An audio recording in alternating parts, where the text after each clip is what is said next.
राजधानी लखनऊ की विशेष NIA court ने चंदन गुप्ता हत्याकांड में 28 आरोपियों को दोषी करार दिया है। 2 आरोपियों को इस हत्या के मामले से बरी कर दिया गया है। एनआईए कोर्ट के फैसले से 8 साल पुराना वो केस एक बार फिर चर्चा में आ गया है।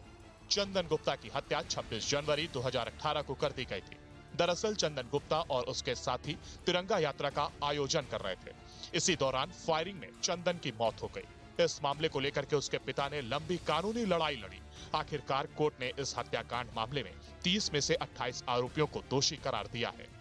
26 जनवरी 2018 में चंदन हत्याकांड के मामले में इस समय हम उन परिवार के घर पर मौजूद हैं। उनके परिवार के लोग यहाँ बैठे हुए हैं। यहाँ 26 जनवरी को कासगंज दहला था और चंदन गुप्ता की गोली मारकर हत्या कर दी थी।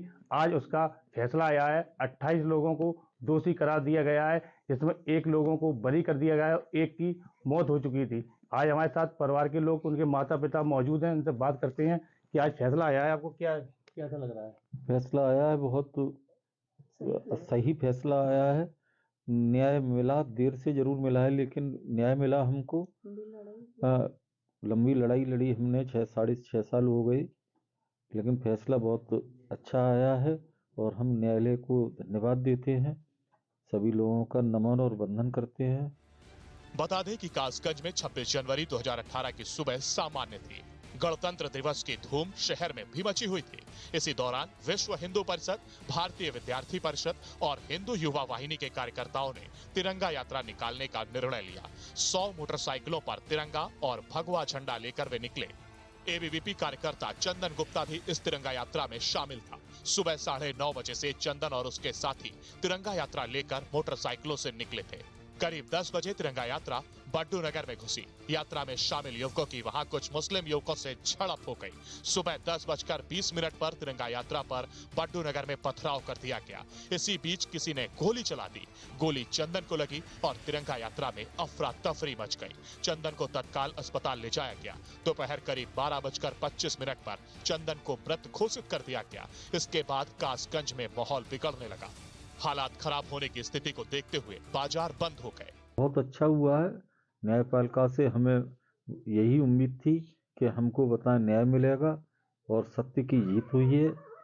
इससे हम बहुत, हमारी आत्मा को भी संतुष्टि मिली है। चंदन की आत्मा भी आज जहाँ कहीं भी होगी वो भी बताएं संतुष्ट होगा। उसका कसूर सिर्फ यही तो था कि वो भारत माता की जय, वंदे मातरम का जय घोष लगाते हुए 26 जनवरी पर उत्साह मना रहे थे और कुछ लोगों ने उसको बताया, उसके गोली मार दी, जिससे उसकी हत्या हुई। पीएम मोदी, सीएम योगी के समर्थक चंदन गुप्ता की मौत ने लोगों को आक्रोशित कर दिया। प्रशासन और पुलिस की लाख कोशिशों के बाद भी कासगंज में हालात इतने खराब हो गए थे कि प्रशासन को इंटरनेट बंद करना पड़ा। करीब 1 हफ्ते तक दंगे कासगंज में भड़कते रहे। पूरे शहर में पीएसी और फोर्स तैनात कर दी गई थी। चंदन के पिता सुशील गुप्ता ने बेटे की मौत के आरोपियों को सजा दिलाने की लड़ाई लड़ी। चंदन बीकॉम का छात्र था। वो एक सामाजिक संस्था भी चलाता था। उसके पिता एक अस्पताल में बतौर कंपाउंडर काम करते थे। चंदन उनके 3 बच्चों में सबसे छोटा था। 6 सालों तक चले मामले के दौरान सुशील गुप्ता ने पुलिस की कार्रवाई पर भी सवाल उठाए थे।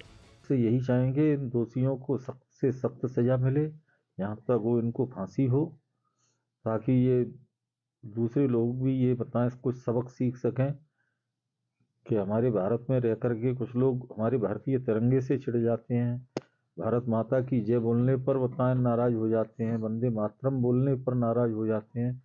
उनको कुछ ना कुछ संदेश बढ़िया जाएगा। अब इसमें मैं कुछ नहीं कह सकता न्यायालय ने क्यों किसको बरी किया है, किस वजह से किया है, इस बारे में मैं ज़्यादा तो नहीं जानता। लेकिन जो बरी हुआ है उसको, उसका भी दोष था कहीं ना कहीं। क्यों हुआ है ये, इस बारे में मैं कुछ नहीं कह सकता। सोशल मीडिया पर चंदन गुप्ता की हत्या का मामला खूब चर्चित हुआ था। सरकार के स्तर से भी इस हत्याकांड को लेकर दोषियों पर कार्रवाई के निर्देश दिए गए। जांच के दौरान पिता ने एक बार कहा था कि मेरे बेटे ने हिंदुस्तान जिंदाबाद कहा और उसे गोली मार दी गई। अगर यह अपराध है तो मुझे भी गोली मार दो। पिछले दिनों एनआईए कोर्ट की कार्रवाई पर रोक लगाने को लेकर के हाई कोर्ट में याचिका दायर की गई।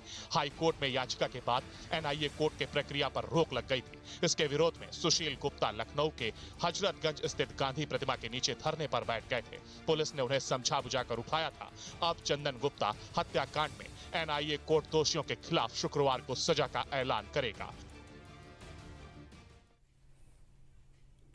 अपनी हरकतों से अक्सर चर्चा में रहने वाली कानपुर पुलिस का नया कारनामा सामने आया और इस बार पुलिस ने केस डायरी ही गायब कर दी है।